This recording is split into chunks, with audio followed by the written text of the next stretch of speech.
Thank you so much, everyone, for being here. Let's see, who is on slide duty here? Let's see if we can. Natalie. Oh, yay! This is my favorite picture in the world because it's me and my boys and my husband. It's such a pleasure to be with you all tonight. And I do just need to start with, the two little tornadoes that might run in any minute and interrupt me. Bo and Wesley, my identical twin boys, I realized that childcare sort of had become my policy project when I was working for the governor years ago. And the more I talked to Vermonters and the more I traveled the state, the more I realized childcare just wasn't my project.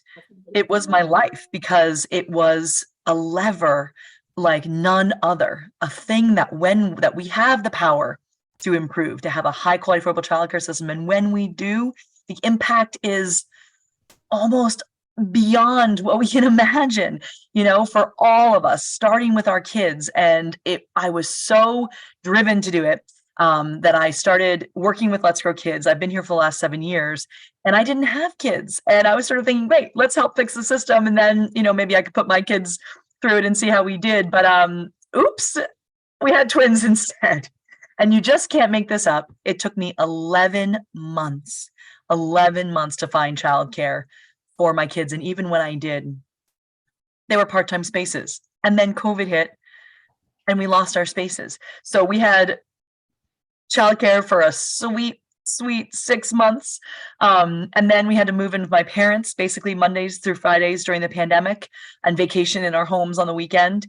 And then we were lucky enough to get those spaces back at the childcare, high quality childcare that we loved in Montpelier where we live.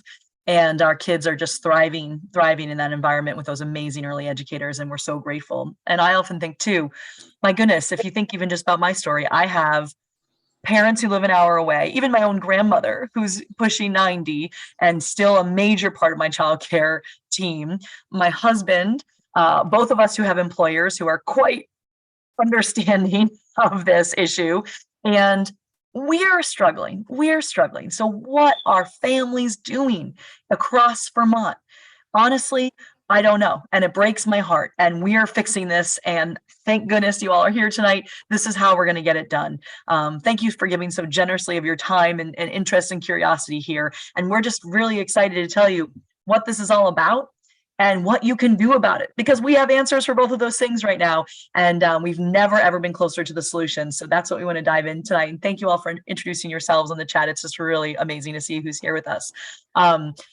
So Natalie, why don't you move to the next slide, even though I love looking at those little blondies. So let me just say, as parents here, and grandmothers and great grandmothers, it looks like, in the chat,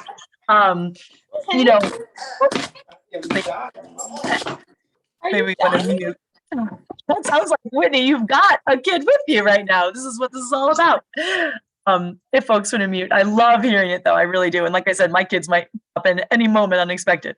You all are parents and grandparents and great grandparents in some cases, it sounds like, so you understand this, but I really do want to ground us in the reality of the situation. So often when we're talking to folks who don't understand it as intimately as I assume you all do, we sort of say, look, if you're not familiar with the childcare crisis, it's simple and it affects all of us, whether you have kids or not. What do we mean by that?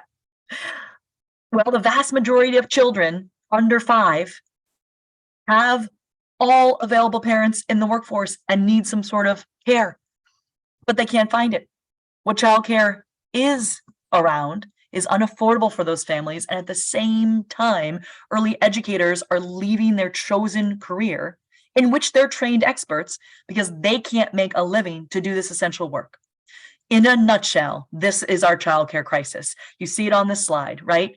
In other words of what I just said, 3 out of 5 kids in Vermont today, that's 8,700 kids in Vermont today, need childcare but don't have access to it. Those who feel so lucky that they found it, they're paying 30% of their income on that care. And 70% of center-based programs are experiencing staff shortages. Another way of putting that is $14 an hour is the median wage for an early educator in Vermont without benefits. Okay, so you can see something is wrong here. Something is out of joint. The business model is broken. Early educators can't afford to make less. Parents can't afford to pay more. So there's good news. there's good news. We have a plan. It's data-driven. It is realistic. It is well-researched, and it has incredible political support. And we are on a path for a full policy transformation this legislative session. We at Let's Grow Kids are helping to facilitate a movement of over 35,000 Vermonters like you all, of early educators, parents, grandparents, teachers, healthcare professionals, business CEOs, right? What are we seeking? A childcare system for Vermont that is accessible, equitable, affordable, high quality, accountable, sustainable. So if you move to the next slide, Natalie, our mission at Let's Grow Kids is simple. We are working to advance policy change to have affordable access to high quality childcare for all Vermont families by 2025 when we go out of business. So I want to continue to sort of tell you a little bit about what that is and how close we are to it. And again, we'll get right to how you all can be a part of the magic. Really a truly historic transformation that we are on the cusp of in the state of Vermont. Next slide, please. Here's the roadmap. So I want to start by saying last year, we passed foundational legislation in Vermont. And what do I say? What do I mean when I say we have political support? We only had one no vote in the House of Representatives. We had unanimous support from the Senate, and the governor signed it. So bipartisan, full political support of this bill. And I'll tell you a little more about what that is in the next slide. But this is sort of to give you a sense of the roadmap, right? We passed the foundational sort of authorization law last year saying we will get this done for Vermont. This year, we are focused like a laser on the election, which is only in 2 weeks, to elect these childcare champions to make this happen for us in the coming legislative session and hold them accountable to being childcare champions. And then next session, we're going in with the policy transformation bill, and we're going to work as hard as we've ever worked before at the end of this movement to get this passed and then support its implementation before we go off into the sunset, leaving behind a high quality, affordable childcare system in Vermont. So if you go to the next slide, please, let me go into a little bit more detail. What do I mean by this foundational legislation? What shows us we're on a path, and this is real. Okay, it laid the groundwork for where we are today. It basically said in the law, we believe the state of Vermont needs a childcare system that is affordable for families, and it defined that no more than 10% household income full cap for affordable childcare.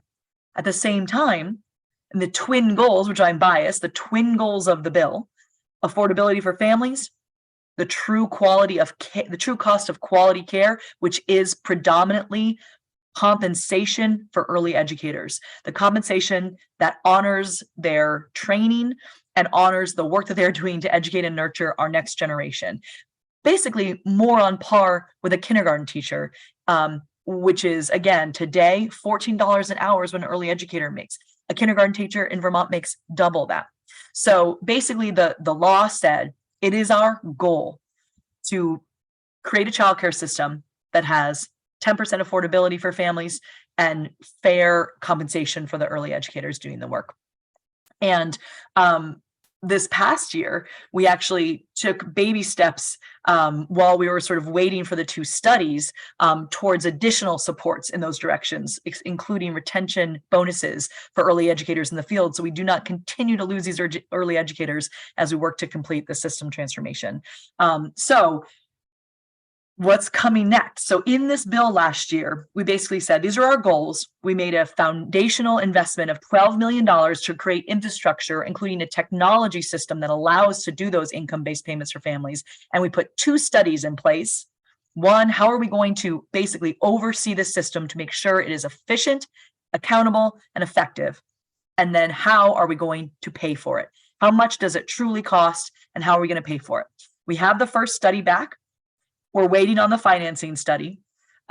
So what is next?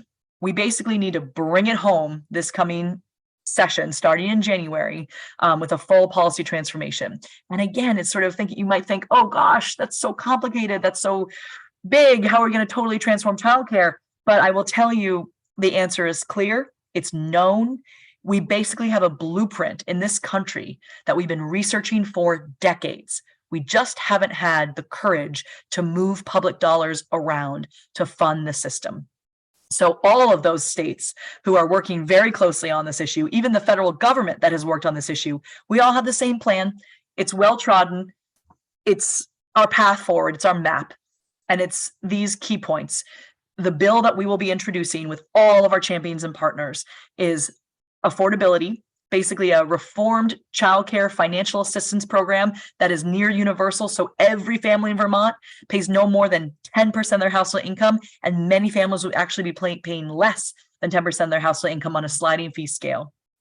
It also focuses around early childhood pay and benefits and overall support. In year one, it's through a grant program to increase wages to early educators. And in year two and beyond, it sort of becomes one with the childcare financial assistance, where basically there's money that goes into childcare programs to allow parents to pay no more than 10% of income, and allows them to programs to have the true cost of childcare reimbursed, including paying proper wages to the early educators.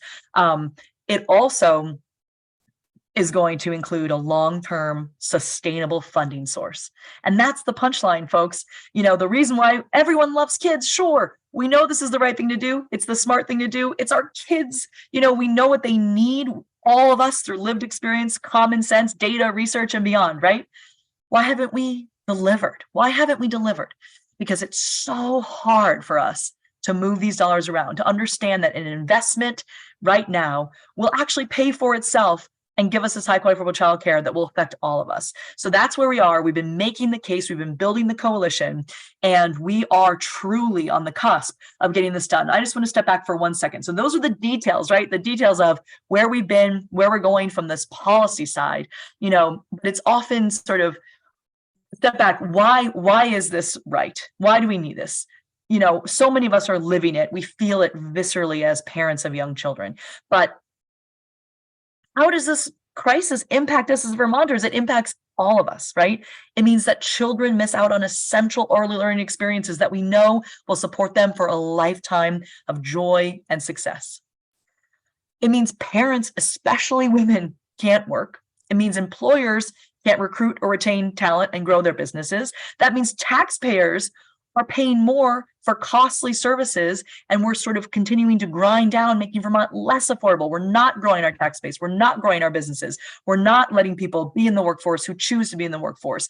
We're not expanding our demographics. So that's why so much is at stake here. That's why we're facilitating this movement. I'm so pleased that you're all here today. I hope you're hearing sort of your own story and the own reasons why you're coming to this table and spending your evening with us here on Zoom, because this is a moment we can't afford to pass up. We are so close to getting this done in Vermont, and when we do, the results will be spectacular for our kids, our communities, our economy, and all of us. You know, if you're thinking about your bottom line as a taxpayer, you're thinking about what's good and right for our children. This is one of those unifying issues that breaks party lines. It breaks demographics. It is something that we can all come around and solve a big, thorny problem together at a time when we sorely need to do just that. So thank you so much for being here. I'm going to hand it over to Wendy to tell you, okay, if you're thinking, you got me, how do I help? Which I hope you are. Wendy, please tell all these wonderful folks on the call tonight what they can do to be a part of this historic movement at this really important time. Thank you so much, Ellie. I get chills every time I hear Ellie talk about the vision moving forward, because it's so aspirational, but it's also so attainable. The time is now, and we can actually make this a reality with your engagement and your passion and your time and your energy. It really can happen this year. I'd like to take a step back for a second and first thank you again, as the others have done, for your time. I know your time is precious and evenings are hectic.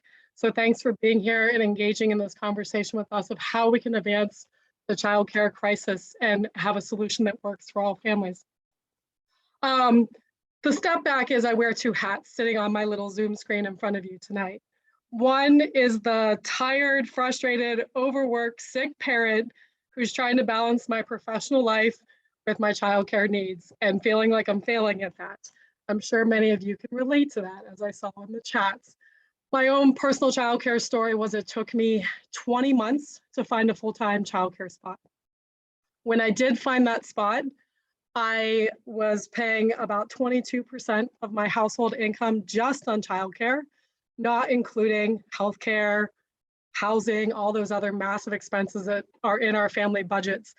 I pulled out of the workforce for a significant period of time because I just didn't have access to childcare. And then when I did get it, even though I was in a great program with great educators that were supporting my child and her development, in 2021, I missed 55 days of childcare due to the various limitations that exist in the existing system, COVID regulations, labor shortages, all of those things. And this past week, my daughter was homesick every single day, and I was trying to prepare for this presentation and other professional tasks while balancing a child with 103 temperature and a severe cough. And you'll hear my voice is a little raspy too, so apologize for the frog voice. But so that's my sort of bleak and doom story that I think you probably all can relate to if you're on this call tonight. However, the bigger hat that I want to wear is Let's Grow Kids volunteer turned staffer. And that volunteer sees a future where we can actually make change.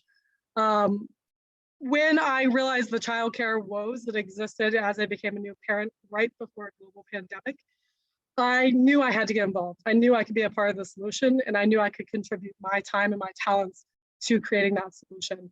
So I volunteered, I reached out to the team, and I began text banking and phone banking. And eventually I wrote op-eds and testified to legislators and had many other capacities that I filled. And I universally found that that experience was richly rewarding and deeply impactful and able to be integrated into my busy schedule with kids in tow and not having a lot of time or feeling like I didn't have time to contribute. So where do we go from here? How can we actually engage our collective action and make this change? Natalie, if you want to pull up the slide. As Ali alluded to, we are at a really pivotal moment in our campaign. We're seeing nearly 30% turnover in the legislature, including many statewide offices. And there's a real opportunity to bring in new childcare champions and to propel them towards decisions that will work for all families that are suffering with this current crisis. We recently went through a process of endorsing 131 candidates, and the link that's shown on the screen right now, you can research your own candidates and see who has already stood up and said, I value childcare, I value the essential work of childcare workers, and I know that this is an economic necessity for all of our families. So up until the election, we have 13 days of action. 13 days that you can make your voices known and you can tell your stories and you can help shape that public opinion towards the big ask coming next legislative session. What are some tasks that you can do in the next 14 days that will not take you more than half an hour max for each of these tasks? You can look up your candidate and see who has already been endorsed. Next slide. You can go onto our webpage and take our childcare voter pledge. This is a 5-minute task that basically says you are committed to voting for childcare advocates and champions in the legislature and making sure that they prioritize this into the next legislative session. Equally, you can share that with all your friends and all your communities. You have many people and you're probably sharing your stories already to galvanize action. You can also make a plan to vote. And if you need information on your voting station, we can help you attain that. But recognize who your constituent, who your legislators are, and the power of telling your story to them. A next really simple thing that you can do is we have a very easy tool where you can contact your candidates in one fell swoop. All you need to know going into it is your address, and we will find all of your candidates for you, and you can type in a personalized message expressing either gratitude for their position already on the child care campaign or perhaps persuading and nudging them if they're not yet on the same side of the fence as we are. And then lastly, go vote and vote for those candidates. We have another really easy tool. Something that I liked as a volunteer was that staff was very accessible and the tools make it really easy. This is our Action Center. And as you can see, there's multiple ways you can get involved. You can sign the pledge, you can attend an event, you can contact your legislators, you can invite your friends, you can volunteer, you can share your story. And most of those are not taking more than 30 minutes. Some of them are a couple hours, but potentially very easy to integrate into your existing schedules. And the very last thing, and that captures it, some of that, excuse me. After this event, we will be providing you with t-shirts that showcase that you're a child care voter. We'll send those out to you. So wear them everywhere. It's a walking billboard. We have a law in Vermont that there's no billboards allowed, but that's an acceptable version of billboards and conversation starters. So you can wear those when you do your childcare pickup. You can wear them at the polls. You can take pictures and share them on social media. If you happen to be a business owner, we need businesses to endorse this as an economically important strategy for our state. So you can sign and endorse our campaign. If you work for an employer that's not already an endorser, you could talk to them about endorsing it.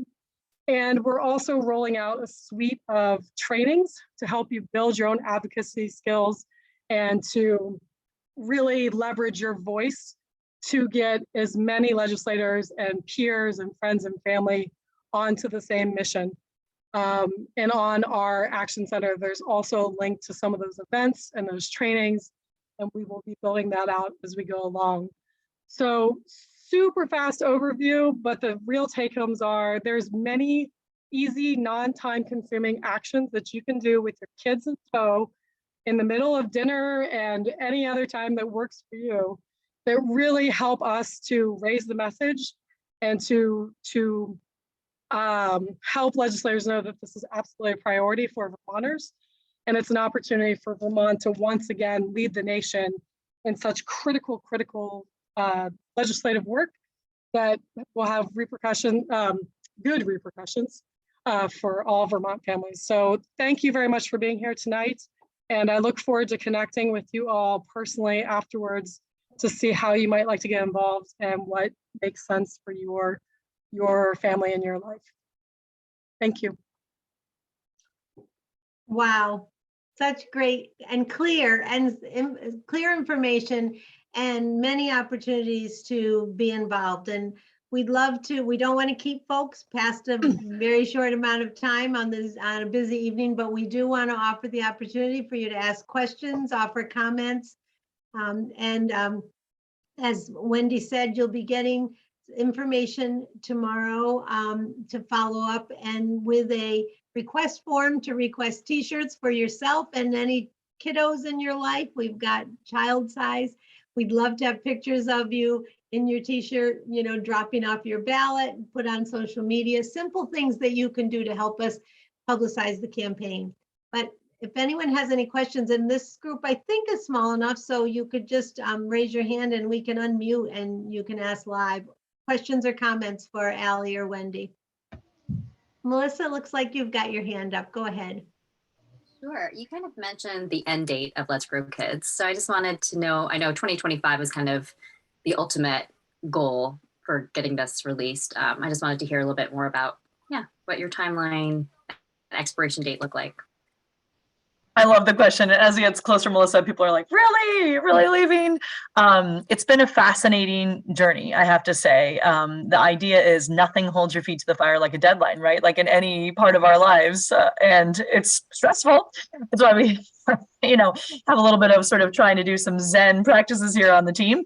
And it's also really effective, right? Both internally and what it's allowed us to do internally, Melissa, is sort of say, look, are we doing good work? Great. But are we on track to win by our deadline? And if no, what do we have to do differently? And that's been our sort of mantra and our lens since day one of this campaign. And then with our external partners, I think folks have really come to understand, from any perspective, this is such a crucial and important and effective strategy that we can do together. It's within our power to change it. And when we do, it pays for itself 3 times over immediately and over the lifetime of these kids, right? So the best chance at getting that done is with a Let's Grow Kids, because we're basically kind of a think tank meets programs meets policy, right? All in one. And I think we have a lot of great lessons learned actually to pass along about how to make social change like this. And I'll just sort of summarize, we really tackle this in 3 ways: people, programs, policy, and all of those are intertwined. So we have early educators on the ground readying the system for investment. You know, often people think, well, you can sign a piece of legislation and as soon as the ink is dry, it's magically done. But we know that you actually have to focus on implementation. And we've been doing that for decades. My goodness, Luann, I got to say, our historian and expert and institutional knowledge holder, right? I mean, I believe you have a picture of yourself holding up a sign saying Vermont does not work without childcare, or Vermont works with childcare, something like that, from like 50 years ago. And so, right, so we have this group of experts who have been, and organizers, right, who have been on the ground in communities, understanding the needs of families, understanding the needs of early educators, helping to create the most effective childcare system we can without the sustainable funding, right? So that has been adding tons of trust, relationship building, credibility. That meets the people, you all, 35,000 people, bringing people along, hearing from you. What do you need? Are you part of the solution? And then the policy, which is ultimately sort of how do we get the policy changed, which is the sustainable solution and not money in there. So that's how has been our approach. And we're basically like a catalyst. We're like an engine. And once we leave behind a childcare system, that the number one sustainability of our work is a public financing system that is forever there, basically creating childcare where it hasn't been. You know, just we haven't had the infrastructure and we're creating it. And we've also just, you know, all of our strategic planning, all of our fundraising, everything does end in 2025. So we're really not bluffing. And again, holding true to that, it creates urgency, especially for our legislative partners. They know their best chance at getting this done is with us, and they want to do it fast too, so we can still be on the ground to help them implement, because we're also ready to help implement, work out any kinks, any sort of unintended consequences, come back to the legislature again to have some fixes as needed, right? So that's all really helpful. And I guess the last thing I would just say is that we, you know, we also have spent some significant time making sure that we're not leaving irresponsibly. All the gaps we have filled over the many years at Let's Grow Kids, we have identified partners to do those, or we've phased them out. You know, one example being we used to do peer-to-peer mentoring, childcare provider to childcare provider, to increase quality in the field. That has pivoted to peer-to-peer networks that are self-sustaining, right? And we were able to back away. We've also created tipping points along the way. STARS used to be voluntary, the quality system in Vermont, voluntary. So those who wanted to do it would be part of it. And otherwise, you know, folks weren't really engaging in that system. We created a tipping point where 80% of programs of all types were in the voluntary system. And the state said, you win, you know, now we'll make it not, you know, voluntary. It's sort of a part of licensure. You immediately get into the quality, you know, ladder. And so those are just little examples of how we've interacted with, you know, the sort of like pushing from the outside into the inside. And we truly believe we can leave responsibly in 2025 with a funded system and these partners kind of all in place to fill any sort of infrastructure gaps that will be needed ongoing. Awesome. Thank you very much. You're welcome. I hope that answers your question. Sorry, it's a lot. It's sort of a fun topic for us to explore, and it really is about sort of our theory of change. And we're unusual, I will say. We're a very unusual organization with a, you know, in a movement almost, more like a campaign. Anyone else have a question? Hi, Linda, go right ahead. Hi, well, first of all, and I'm not trying to be a negative nanny, honest, you guys are doing an outstanding job, but isn't it true that we don't have enough qualified daycares to even take care of the amount of children that we have in the state of Vermont? And yeah. I work with Vermont kin as parents, and I didn't realize this, that some of our daycares need to be trauma certified because of what the children that we work with through Vermont Kin, a lot of them have gone through a lot of trauma. And so where do those programs stand within the whole realm of this? Such great questions. Is it Linda or Lynn? Well, it's my official Linda, but it's Lynn. Okay, Sorry. great. No, I'm also an Allison. That's an Ally. I see that in parentheses there.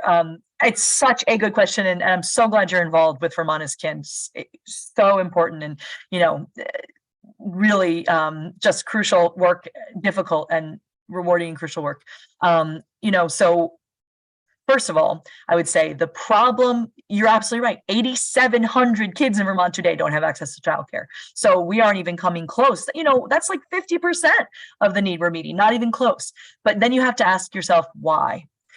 It is because it doesn't pay to do this work. It's almost impossible to do this work. You don't make a livable wage as an early educator doing this, and you can't make your budget be out of the red. And that's nobody's fault. It's a failure of our society. It's a failure of the economics of this. It's as if we all on the Zoom stream today said, oh, you know what? We all have kids. Oh, great. Let's all pool our money and create a school out of our own pockets and pay for the rent and the heat and the wages for all the early educators. And yet we don't do that for K through 12. What magically happens when a kid turns 5? Actually, what we know is 0 to 5 is the most critical time in their development, right? So the way that we think about this as a system and a society is broken. It's also out of date. We just haven't kept up with the fact that kids need this, right? So the reason why we have very good data and good estimates about how we believe we can actually meet the need over the next 3-ish years is fixing the funding, Lynn. Because if you actually say, look, you can be in the field that you've trained for and that you love to do this important work with kids, and you can put food on your own table as an early educator. We know that hundreds, actually thousands, because we'll need thousands to meet the need of early educators are out there in Vermont in other fields, or they've left the workforce altogether, or they've moved out of Vermont. We're building pipelines of new early educators to the higher ed programs. We have very good anecdotal and quantitative data to show us that these early educators are out there. These childcare programs who are in, service today would expand, if the system worked better. So we truly believe this is a systems problem, Lynn, that we are going right to the root of, and we believe the market will really take off and supply will meet demand, right? If you actually have those two ends meet. And I want to say, great question about therapeutic childcare. So much of the specialized childcare needs, again, the early educator is the first to know the needs of their kids and families in their program, and they desperately want to give them all those services and bring all that expertise to bear, but they can't even turn their lights on. So the idea of all that professional development and that training, who pays for that? How do they do that? And so in the policy proposal, basically it's the money to fix the key pieces. It's the policy tweaks that allow for 10% of affordability as your sort of tuition payment. It's the money to really pay the early educators, and it's specialized childcare. It's an actual funded system to support training for early educators and actual financial accommodations for those programs, for those kids in their care, to give them that wraparound supports. So that is in the policy transformation package, 100%. Thank you. I appreciate the question because it allows me to really, explore all those details. Believe us, like this, we've been at this for a long time. It's like, oh, sometimes it feels like, this is possible. And so the beauty of it is, yes, like we've got that blueprint now. Now it's up to us to sort of say, are we ready to pull that lever? Okay. We have a question in chat. As parents, what else can we be doing to support our amazing educators besides making sure we vote for candidates that support childcare and help spread the word? Is there other volunteering that needs to happen before or after Election Day? Wendy or Suzanne, do you want to take that from sort of a what can you do? And sure. There's it's a little bit focused on candidates, but one thing I forgot to mention is there are a lot of events that are candidate meet and greets. And it's an opportunity to, again, share your story and to elevate the issue across the population. In terms of the directly influencing and helping educators, I think Luann is well positioned to answer that with her career in education. But there's also opportunities for things such as text banking or phone banking to get the message out.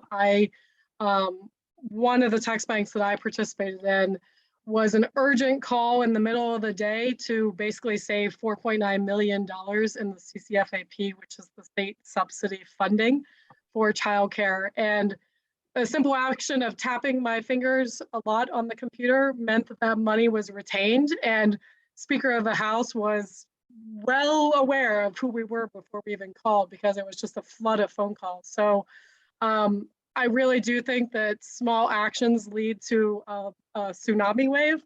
And so you can take a lot of small actions, or you can also take the bigger actions that are writing your legislators, writing op-eds, testifying to legislators, supporting your schools as they do programming as well with legislators, etc.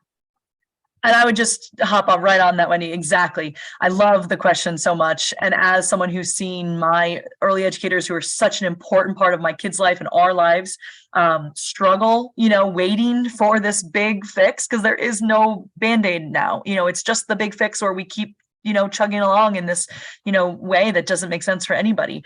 And yet the early educators have been through this pandemic that is just crushing on all, a system that's already not sustainable. And so personally, I've been actually giving donations to my early educators so they can pay for, actually last night, I had the center director over to my house. We had some wine together. We just had this amazing evening chatting about everything. And she used to work for Let's Grow Kids years ago. And, I gave her some money, and she said, no, I can't take this. I was like, please do. She's like, well, you know what? We don't have a pastry budget. We have a professional development day tomorrow. And I asked my finance manager, I'm going to go buy pastries. And she's like, we don't have a pastry budget. You can't really do that unless you want to pay out of pocket. And so I paid for their pastries. And oh my goodness, I couldn't believe it. We cried, we laughed, we hugged, little gestures like that directly to your early educators right now are so meaningful. I got to tell you, because they are burning out and they are waiting for this. They're advocating on their free time, which little they have. But showing that you've got their backs now and you're with them is in any little gesture is so important, because I got to say right now, people are so upset that they're actually fighting the wrong people, right? I know a lot of parents can be mad at their early educator, and that's the wrong place to be mad at this point, right? We all have to sort of channel that energy towards the big advocacy for the big fix. The other thing I would just add is exactly what Wendy is saying. The dynamic here is we got to vote for these folks so they're in their seats ready to do this. Then we have to show them this is our top priority, and it's worth the bold, courageous moves as electeds that they're going to need to take to pass this. So they need to hear from you. We have a legislator on tonight. I'm so glad you're with us, Michelle. And, we've heard from many folks who say hearing from 5 constituents is a groundswell, especially if it's a personal story. That's a groundswell. So folks, you are powerful. Vermont's a small place. And, that contact, both as candidates and then after they're elected, is so critical, and it's so impactful. And Dawn put a great comment in the chat. You'll find that in Vermont, we are very lucky that our legislators are accessible and kind, as Dawn said, in most cases. So they're not as difficult to reach out to. I just want to, before we move on, I just want to second Allie's comment about small gestures. If you think in terms of an underpaid workforce that works very hard and is very dedicated, lunch brought to their workplace once in a while, or gift cards for coffee, at Starbucks or whatever. Small things do not fix the system by any means. And that's our job, all of us, to make sure that Vermont fixes the system. In the meantime, small gestures make a difference. I see, Melissa, you had another comment. I'm just looking to see if anyone else had one first, and I don't see. So Melissa, I'm going to go back to you and see. Thank you. Yeah, I think just to follow up some of those questions I had earlier, and then the last question is this the last push that you need for volunteers? Is this it? Because it'll take 2 years for legislation to actually happen. So these are the candidates, and then this is the urgent need in the next 2 weeks, or are there further volunteer opportunities for parents to be involved in going forward? The election. Yeah, go ahead. Go ahead, Allie. Go ahead. No. Are we eager to tell you don't lose focus after 2 weeks, right? The election is more of a punctuation mark, Melissa, really, because honestly, we don't have a vote like a referendum on childcare. So we have to use it as, look, everyone's got their attention on this moment. Let's garner that energy. Let's harness that energy. Let's use it to elevate childcare as a top priority and show these candidates that it does matter to Vermont, and they must really prioritize it and take that bold vote. But the hardest work is still ahead. We always, joke it's a marathon and a sprint at Let's Grow Kids. We're at the end of decades of laying the groundwork, churning up the policy, understanding what's what. And the hardest and most important time is now ahead in the next 6 months to 3 years, right? Whenever December 31st, 2025 is, because we could get everything we want in this first year of the biennium, or we could get a fraction of it. And, and the sooner the better, but we will not stop until it is done. So it could be this next biennium. It could take the whole 2 years to get it done. It could be chunked up into 2. We could find ourselves electing a new governor in 2024 who will do this if this current governor decides he actually is not going to be a champion and not go for the final proposal because he doesn't like a detail of the tax or something, or some of the public investment pieces. So there's a lot of things that can still happen. So you sort of like get engaged, get fired up, everyone take a deep breath and get that stamina, because the hardest part of the fight is ahead, and there will be so many opportunities to volunteer, all along the way. Support, pressure, support, compliments, gratitude, more pressure. And that comes from personal stories. It comes from relationships. It comes from sharing, your story, like you said, over op-ed or whatever it might be. Talking to your peers, by the way, talking to your family, your friends, your peers. Wait a minute, childcare, I don't get it. Why is it so important? I don't have kids. Let us tell you, right? Let me tell you the facts. Let me tell you why, right? All of that. That's what we're doing together here. Good old-fashioned organizing. Thank you. That is a great way to sum it up. And we are just about at 7 o'clock and we don't want to keep you past time. We will follow up with you with an email. Look for it tomorrow that will give you some follow-up information. This session is recorded. You're welcome to share it with folks if you have groups of folks that might be willing to listen. And if you want a version of this done live at a board meeting or a child care center parent meeting or any group that you belong to, let us know. We're happy to do that as well. So thank you all so much, and we will be in touch, and we really appreciate you taking the time.